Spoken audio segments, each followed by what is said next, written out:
ජීවිතය කියන රාමුව ඇතුලේ ඔහත් මිනිස්සුන්ට වටිනාකම් දීලා තියෙනවද?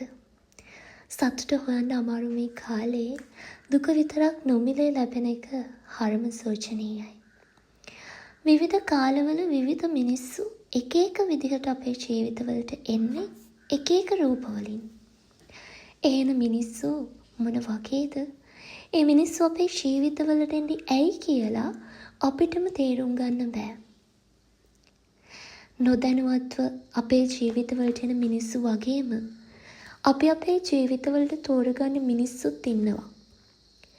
අපි මේ මිනිස්සුන්ට අපේ හිතේ ඇතිවන ආදරය, අනුකම්පාව, කරුණාව වගේම සමාව කියන දේවල් වලට හරියන විදිහට වටිනාකම් දෙන්න පුරුදු වෙලා ඉන්නවා.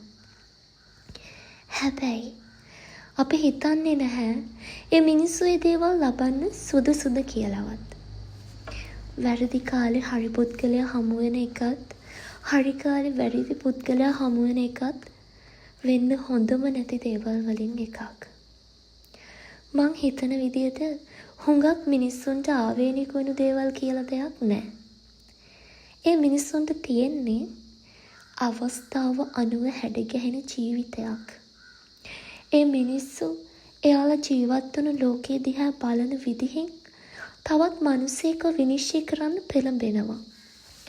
සමහර මිනිස්සු නිසා ගත වුණු කාලය නැවත ඔයාට හරවන්න ඕනි කියලා හිතුණත් ඒක කරන්න බැරි නිසා ඉදිරි කාලය හරු මිනිස්සු එක්ක ගත කරන්න හිත හදා ගන්නවට වෙනවා. ගැහැණු ළමෙක් දුවෙක් විදිහට ලෝකයේ එක්ක ගැටෙන්න හරි අමාරුයි.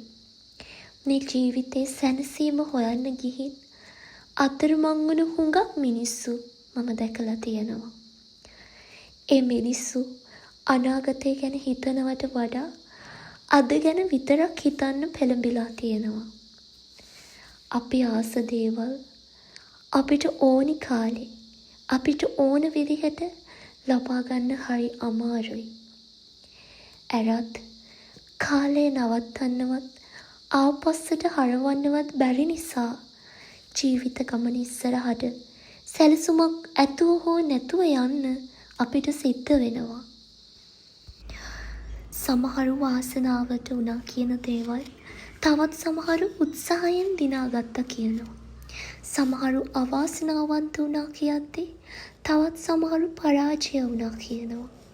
හරිම කාලේ හොඳම දේවල් හරිම විදියට සිද්ධ වෙයි කියලා හිතුවත් සමහර මිනිස්සු කරලා කිය තුවාල කවද සුව වෙයිද කියලා බලන් ඉන්න අපිට වෙනවා. මේ ජීවිත ගමනේ තව එකපාරක් උත්සාහ කරමු කියලා දිග හුස්මක් ගත්ත වාර එකට වඩා තියෙනවා. ඒ හැම හුස්මක් ගානෙම මේ මගේ හොඳම කාලේ වෙන්න ඇති කියලා මම හිතනවා.